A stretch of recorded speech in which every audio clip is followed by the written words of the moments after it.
എല്ലാവർക്കും നമസ്കാരം. എങ്ങനെ ഒരു പർച്ചേസ് ബുക്ക് തയ്യാറാക്കാം, എന്തെല്ലാമാണ് നമ്മൾ ശ്രദ്ധിക്കേണ്ടത് എന്ന് ഒരു പ്രോബ്ലം ചെയ്തുകൊണ്ട് നമുക്ക് മനസ്സിലാക്കാം. ഇവിടെ തന്നിരിക്കുന്ന പ്രോബ്ലം നിങ്ങളുടെ മോഡൽ എക്സാമിന് ചോദിച്ചതാണ്. ഒന്ന് നോക്കുക. ഈ രീതിയിൽ നമ്മൾ പ്രോബ്ലങ്ങളെല്ലാം വായിച്ച് നോക്കിയതിന് ശേഷം ഒരു പർച്ചേസ് ബുക്ക് തയ്യാറാക്കുന്നതിന് ആവശ്യമായിട്ടുള്ള കോളങ്ങളൊക്കെ ഈ രീതിയിൽ തന്നെ വരയ്ക്കുക. അതിനുശേഷം ട്രാൻസാക്ഷനുകൾ വായിച്ചു നോക്കി പർച്ചേസ് ബുക്കിൽ രേഖപ്പെടുത്തേണ്ടത് മാത്രം രേഖപ്പെടുത്തുക. വളരെ ലളിതമാണ് പർച്ചേസ് ബുക്ക് തയ്യാറാക്കാൻ. പക്ഷേ ശ്രദ്ധിക്കേണ്ടത്, തന്നിരിക്കുന്ന ട്രാൻസാക്ഷനിൽ പർച്ചേസ് ബുക്കിൽ രേഖപ്പെടുത്തിക്കൂടാത്തത് കടന്നു വരാം. അതിനെ ഒഴിവാക്കി വേണം പർച്ചേസ് ബുക്ക് തയ്യാറാക്കേണ്ടത്. ഇപ്പോൾ ഇവിടെ നോക്കി, ഒന്നാമത്തെ ട്രാൻസാക്ഷൻ അൻസാ ലിമിറ്റഡിൻ്റെ കയ്യിൽ നിന്നും നമ്മൾ വാങ്ങുന്ന ഗുഡ്സ് ഇതുപോലെ രേഖപ്പെടുത്തുന്നു.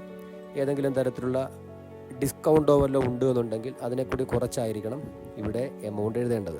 ഇവിടെ ഡിസ്കൗണ്ട് ഒന്നും തന്നെ ഇല്ല. രണ്ടാമത് നോക്കി, SK ട്രേഡേഴ്സിൻ്റെ കയ്യിൽ നിന്നും ഗുഡ്സ് പർച്ചേസ് ചെയ്യുന്നു.